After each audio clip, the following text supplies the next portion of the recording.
free healthcare? Do you want free education? Do you want free housing? This is what fascism promises, and it was created by Mussolini, who thought of the third way of government. He said in his book written with Gentile, the doctrine of fascism. They both wrote it together. But Gentile wrote most of it though. But basically in the doctrine, it talks about how fascism is the third way of forming a government, which is absolutely false. Fascism is like, it's a whole bunch of false promises stacked on top of each other. And a form of socialism, but rebranded. That's basically what fascism is. Let me explain. The definition of fascism is when you hold the individual above the nation. The nation above the individual. Meaning the nation priorities will always ascend above the individual. So, they say, for example, someone was making the government weak. They were trying to promote that the great leader, the dictator, is not really a man. Well, he is a weak man, not a strong man. This will be betraying some of the ideals of fascism, which is the cult-like personality. The cult-like personality entails that the leader must be a symbol of strength for the country, and he must be some like godlike figure. And he's not really human anymore. He's this symbol or deity. This is why fascism usually promotes. It's like a cult.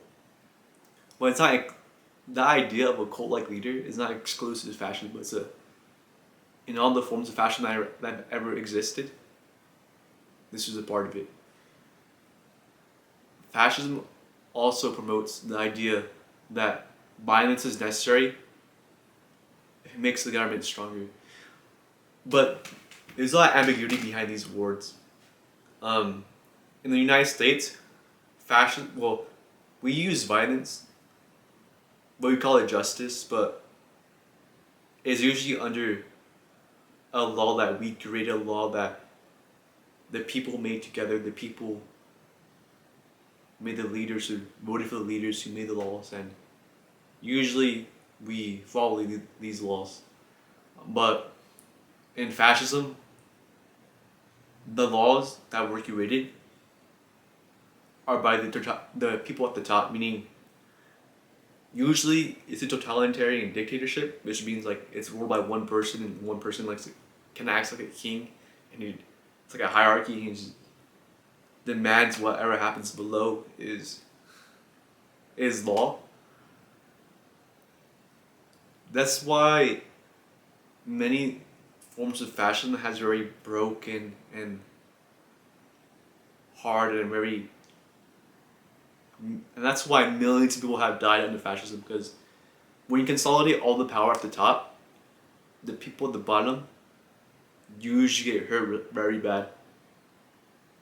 And that's basically what fascism did. It consolidated all the power into like the top, which is the dictator, and his views became law, and his views became the reason why the government is losing, why the government is getting stronger. So, for example, with Hitler and Mussolini, they both were basically racist, and they supported that some ethnic groups are higher than other ethnic groups, but this is not the reality that we live now, but that's a reality they supported.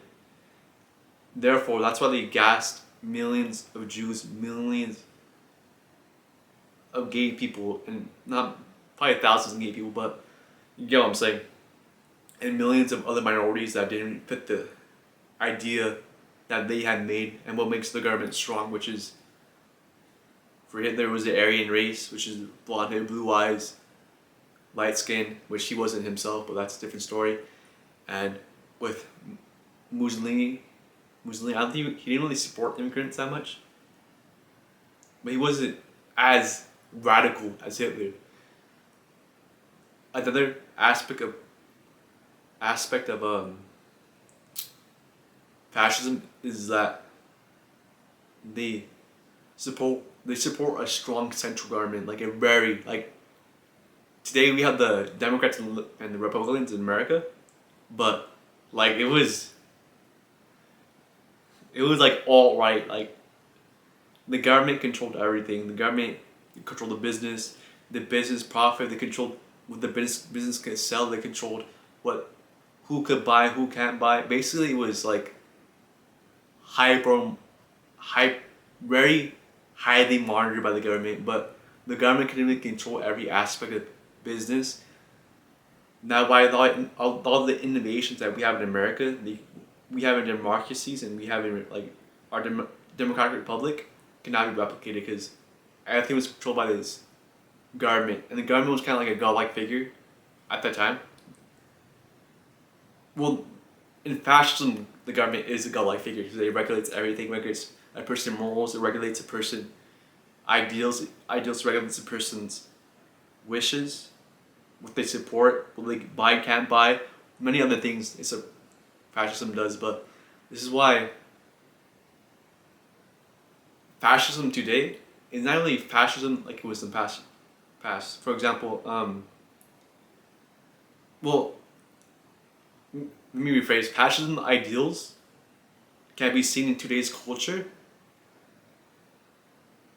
but it's under a different name in the past. Let me give you an example. Like, much of the red tape you hear today will kind of fall under fascist ideology, but regulation is not always bad. It helps us sometimes. That's why we have the people who decide what happens and what doesn't happen. Yeah. So hopefully I taught you what fascism is, and hopefully you learned something here. And see you guys next time.